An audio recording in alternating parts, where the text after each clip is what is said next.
скрининг жасалды, нақты ауылға қандай жаңа нишалар керек. Кемпірлерге тары керек. Бағасына сай. Ауылдар оған жақсы. СПК-ның басында мен оның не екенін білген жоқпын. Бірдей даму керек та бәрі. Халықты да көтерейік, жұмыспен қамтиық.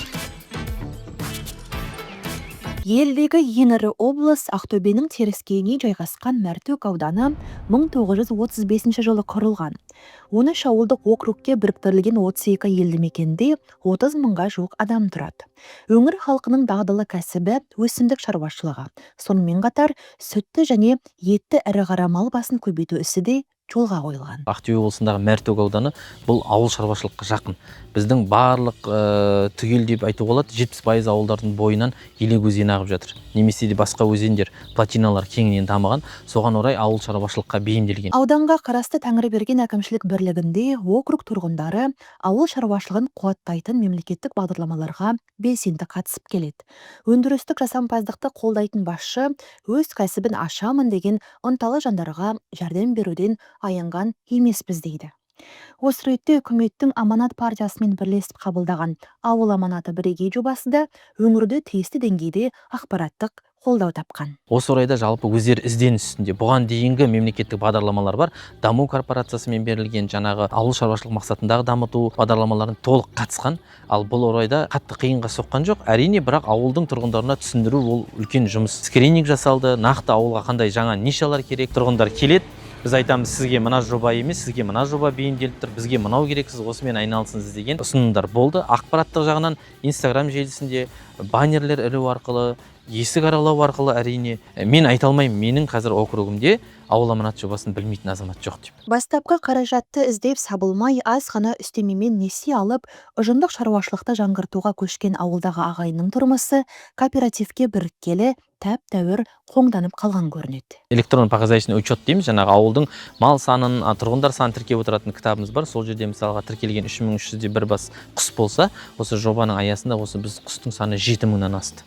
Яғни 4000 бастан астам құс осы ауыл тұрғындарына осы жоба аясында келді. Оны енді айтатын болса, оның ішінде ет бағытында және жұмыртқа бағытындағы бар ғой. Ет бағытындағылар ол күзге таман сойып бастады. Жаңа жұмыртқа бағытындағылардың жұмыртқасы пісіп бастады. Осы орайда уже тұрғындардан сұрақ келе бастады. Бұрын жаңағы мен несие ал деп үгіттеген тұрғындарым керісінше маған келе бастады. Енді қайда сатамыз деп. Осы орайда мен енді азамат ретінде осы ауылдың тұрғынымын, мен 15 жыл болды тұрғын ретінде мен берген уәдемде тұру керекпін. Енді қайда сатамыз? Осы орайда осындай жоспар келді. Бірінші біз әлеуметтік базарлар бар, Ақтөбеде табыс базары. Осы жерден орын алдық. Управление сельского хозяйства арқылы келісім солар орнын тауып беріп, бір кезде ол сөрелерде заттарымыз көбейе бастады. Өнімдеріміз. Адамдар бір-бірімен уже шығыса бастады. Мен тұрам деген сияқты. Сол өнімдер көбейді. Осы орайда мен ойландым, неге біз өзіміздің базарымызды ашпасқа, немесе өзіміздің. Содан бір ауылдың азаматтары бар. Осы орта жастағы өзімізбен қарайлас жігіттер, шаруада жүрген жігіттер, соларды бастарын біріктіріп, 4 азамат болып, осындай жаңағы павильонды каркасын құрып, заманауи қылып, ішін бәрін витринасын салып, камерасын орнатып, кассовый аппаратын орнатып, СПК құрдық кішігірім. Осы арқылы біз адамдарды, ауыл тұрғындарын бірігуге бауладық. Яғни мысалға бір азамат өзінің жұмыртқасын шығарып жатыр, көкөністің өнімдері шығып жатыр. Осыны бір азамат ауылда көлігімен тиеп алып кетеді, таңертең немесе кешкісін жаңағы павильонға апарып, үстіне шамалы үстемақысын қосып сатады, келгесін пайдасын қайтадан жаңағы азаматтарға таратып береді. Сауда нүктесінің ашылуына жоба қатысушылары 4,5 миллион теңге жұмсаған. Қазір әлеуметтік дүкенінен ақтөбеліктер сапалы сүт өнімдерімен қатар тары, жент, ірімшік, құрт сияқты асыл тағамның түрлерін сатып ала алады. Павильон иесінің айтуынша, базар нарқынан төмен бағамен сатылатын тауарларға сұраныс та артып келеді. Мысалы, басқа базарда 5000, 5,5 көлемінде болса, бізде 4,5. Қазіргі сүттің құнына байланысты біз мысалы бірнеше үйлерден, бірнеше кісілерден аламыз сүтті. Өзімізде де бар. Сол сүттің бағасына сай сатамыз. Егер де бізге қымбаттатырып алып келсе, онда 4,5-ға көтереміз. Егер де арзан болса, онда бізде 4,000-нан береміз. Таза өнім, сапалы өнім, табиғи өнім, және де мысалы құжаттарға сай, сіз секілді. Сондықтан халықтың тұтынуына да өте тиімді болады деп ойлаймын. Енді біздер осы мына акимат маңындағы мына дүкенге келеміз көбінесе мына табысқа. Табысқа келгенде көрдік ашылып жатқан. Соғамыз, жұмыртқамызды аламыз, қаймағымызды аламыз, әсіресе тары аламыз, кемпірлерге тары керек шайға салып ішетін. Дүкеніміз жақсы, іздегеніміз ішінде бар. Енді осындай дүкендер барлық жерде де көбейіп, тиімді жүріп тұруымызға, бізге үлкен кісілерге базарға бару, үлкен жаққа бару қашық, жүріп тұруымыз қиын. Сондықтан осы жерден жақын жерден алып керегімізді алып кетіп тұрса қандай жақсы. Ауыл аманаты жобасы аясында тұрғындардан түскен өтінімнің едәуір бөлігі мақұлданып үлгерген. Аймаққа инвестиция тарту шараларын сәтті жүргізіп отырған округ әкімі ауыл халқының нақты қажеттіліктерін ескеріп, жобаларды өңірдің экономикалық мамандануына сай іріктеп отыр. Осы 23 жылы мен 53 жобамен ауылымызға 348 миллион инвестиция тартқан болатынмын. Ол 53 жобаның 10-нан астамы құс бағытында, нақты 8 бағыт ол ашық далада көкөніс егу, сонымен қатар бұрын соңды болмаған ауылымызда жылыжай салынды. Осы жобаны мен асырғым келді. Менде де неге ауылымда теплица болмасқа деп ауылдың азаматтарын жинап, біз Сарыағаш қаласына тәжірибе алмасуға барып қайттық. Сол жердің өзінде 2 азамат өзінің келісім берді, сол жерде келісім жасап, сол жақтан жаңағы құрылғыларды, каркастарын сатып алып келіп, бүгінгі күні міне 5 теплицамыз жобасын жүзеге асырып отыр. Тың сала ішкі нарықты көкөніс өнімдерімен қамтамасыз етуге сеп. Бағдарлама аясында қолдау тапқан шаруашылық кооператив құрамына енгеннен кейін 5 миллион теңге көлемінде несие алып, жылыжай салған. Тәулігіне орта есеппен 60 килограмм қияр алатын қожалық иесі ендігі кезекте кәсібін ірілендіруді көздеп отыр. Менің балам бастады бұл жұмысты. Айттым жаңа қалада 2 жыл рабочий болып істесе, жұмыс жоқ істеді. Қалан соң келіп өзім істеймін, папа істеймін. Маған үйдің документini бер, мен алайын, соған залог қойып. Мен үйдің документini қорықтым, кредитке қойып. Жүрмей қалама деген сияқты ғой.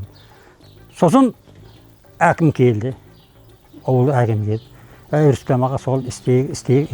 Бұл жарай деп документ істейді деді. Сонымен үкімет сразу ақшаны берді. Маған жақсы болды. Ақша қосып бір жөн бітірді өткен жылы, алдыңғы жылы. Бірінші теплицаны бітірдім. Сосын өткен жылы мынаны екінші өзім бастайын деді. Мына жерде бала тағы істеймін деді. Сосын үйдегі малды саттық. 4-5 мал бар еді. Мал сатып осыны істедім. Шүкір Аллаға жақсы жүріп жатыр бака. Біз бірден жаңағыдай бизнес фин модельді құрып болғанмен ол әрине ол қағазда бөлек, практикада бөлек қой. Бүгін сенің күн табысың мынандай болады, айлығым мынандай болады деп айта алмаймыз, бірақ бұл кісілерді де біз енді қадам басып келе жатырмыз. Енді мысалы мына кісіге енді біз ақшаны есептеуді үйретеміз, қайткенде тиімді үйретеміз. Жаңағы СПК-ның бұл кісінің ызбитында енді біз біріктіреміз. Жаңа бір газель алғымыз келіп отыр, бұйырса бұрын газельді бермейтін еді, қазір беретін болып жатыр. Газельді спецтехника деп бермей тастады басында негізі. Сондықтан біз қазір бұл кісілер енді нақты күнбе-күнгі немесе айлық табысын есептеуде қаражаттық сауаттылық ондай бола бермейді кез келген. Осы орайда мен енді әкім ретінде, осы ауылдың менеджері ретінде мен көмектесемін енді, бірақ біз бұл тақырыпқа енді келе жатырмыз.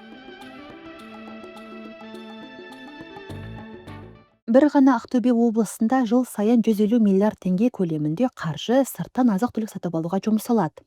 Өндірілетін тауардың көлемі ішкі сұранысты толық қамтамасыз ете алмай отыр. Дегенмен импортқа кететін шығынды назардан тыс қалдырмаймыз дейді әкім. 65 тағамның ішінде біз 9-дан астам тағаммен өзімізді 100%, одан кейін 11 тағаммен біз 100%-ға дейінгі деңгейде қамтып отырмыз. Нақты айтатын болсақ, ол 100%-ға не жатады? Қиярымыз бар, қызанағымыз бар, көкөністеріміз бар, қарбызымыз бар, басқа да ашы тұшы бұрыштары бар. Нағыз ауылдық деңгейде өндіре алатын. Онан кейінгі екінші 100%-ға дейінгі ол ұндарымыз. Ұн бағытындағы бөлке нандары бар, басқа да жаңағыдай фастфудтары бар. Жаңағы фастфуд жатпайды әрине, дегенмен осы ұн арқылы дайындалатын өнімдермен біз қазір 70%-ға дейінгі қамтып отырмыз. Осы орайда мен жоба барысында ойланам, жүріп мысалға біз қазір неге 100%-ға қамтымасқа, 100%-дан асқан өнімдерді біз сыртқа жаңағыдай өндіру бойынша жобаларды ойланамыз. Әрине біз мүлдем өндіре алмайтын, специфически өндіре алмайтын, географиялық мүмкіншілігі жоқ өнімдер бар. Бұларды біз енді әрине сырттан сатып аламыз. Осы орайда менің балансым бар. Қаншасын сырттан сатып аласыздар? Біз енді қазір жалпы айтатын болсақ, 40-тан астам өнімді нақты айтқанда сырттан сатып аламыз. Ол өнімдердің 1 миллиардтың үстіне кетеді жалпы.